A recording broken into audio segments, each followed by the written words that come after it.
آپ کو پتا ہے کہ جب بچے کی ولادت قریب ہوتی ہے تو شیطان پاس آ کے کھڑا ہو جاتا ہے کہ جو ہی سامنے آئے اس کو چھو.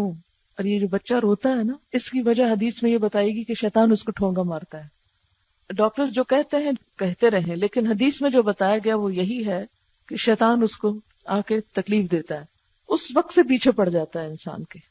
اسی لیے والدہ کو جس کسی کی بھی ڈلیوری ہونی ان سب کو میں پہلے سے نصیحت کری کہ اس وقت کثرت سے آیت الکرسی پڑھیں تاکہ بھاگ جائے وہاں سے.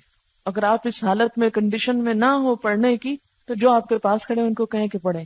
تو بہرحال کہتے ہیں کہ اس کے بچوں کو، ذریت کو، لَأَحْتَنِكَنَّ، البتہ ضرور قابو میں کر لوں گا، کھا جاؤں گا، ذریتہ، اس کی اولاد کو، اس کے بچوں کو، الا قلیلا، مگر بہت تھوڑے، بہت کم. یہ لفظ جو احتنکنا ہے یہ بہت جامع لفظ ہے. ہا نون کاف حنکا، حنکا اور حنکا کا لفظی معنی ہوتا ہے کسی چیز کو چبا کر نرم کرنا. اور چبا کر نرم کسی چیز کو کس لیے کیا جاتا ہے؟ تاکہ اس کو نگلا جا سکے. کسی سخت چیز کو آپ نگل نہیں سکتے تو پہلے آپ اس کو کیا کرتے ہیں؟ چباتے ہیں، نرم کرتے ہیں، پھر اندر لے جاتے ہیں.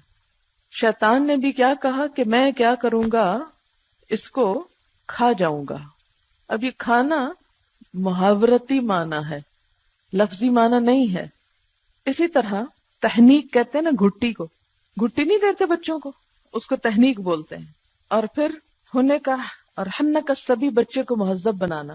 احتناک ہوتا ہے کسی چیز کو پورے کا پورا لے لینا.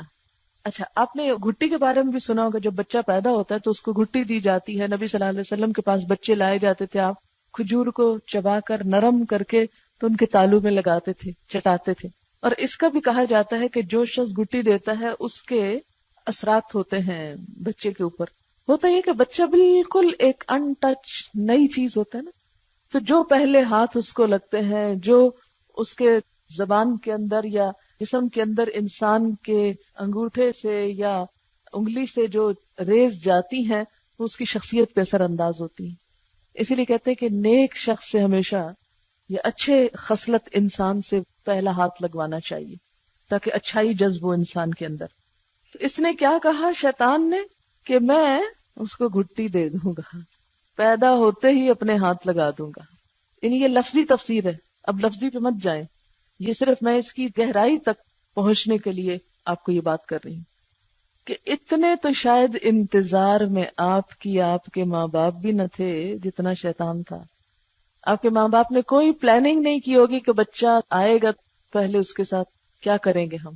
کوئی نہیں سوچ کے رکھتا. یہ کپڑے ان کے بنانے خریدنے وہ شوق ہوتے ہیں لوگوں کو، وہ ڈھیروں ڈھیر مال اکٹھا کر لیتے ہیں. لیکن کوئی ماں کم ہی پڑتی ہے کہ دینی اعتبار سے بچے کی پیدائش کے بعد مجھے اس کے ساتھ کیا کرنا ہے، اسلام کیا بتاتا ہے کہ پیدا ہونے کے فوراً بعد اس کے ساتھ کیا کیا معاملہ کیا جائے. ضرورت ہی نہیں، شیطان کے حوالے کیا ہوا ہے. اب آپ خود سوچیں کہ ہمارا دشمن اتنا ہوشیار ہے کہ وہ اپنے ساتھ ملانے کے لیے کھڑا ہے وہاں. پہلے اس کو میں لے لوں گا، میں اپنا بنا لوں گا. جاتا ہے کہاں؟ ہمیں ہے کسی کو اللہ کا بنانے یا اپنا اس لیے بنانے کی فکر کہ اس کو اللہ کی طرف لے چلنا ہے. ایک ایک پہ نظر رکھے ہوئے. اور میں اگر مجھے مہلت مل گئی نا تو میں اپنے قابو میں کر لوں گا، اپنا بنا لوں گا. اسی طرح احتنک الفرس، فرس کہتے ہیں گھوڑے کو. گھوڑے کے منہ میں رسی لگانے کے لیے استعمال ہوتا ہے. کبھی آپ ٹانگے پہ بیٹھے ہوں تو اس کی جو باگیں لگائی جاتی ہیں، یعنی لگام جو لگائی جاتی، یعنی میں اس کو لگام دوں گا. اچھا، جب لگام کسی چیز کی ہاتھ میں آ جائے، گھوڑے کی لگام جب گھوڑا چلانے والے کے ہاتھ میں آ جائے تو پھر کیا ہوتا ہے؟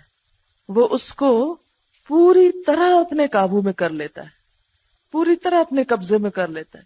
جدھر چاہتا ہے اس کو موڑتا ہے، جدھر چاہتا ہے اسے جانے سے روک لیتا ہے. تو کہتے ہیں کہ میں اس کی اولاد کو لگام لگا لوں گا.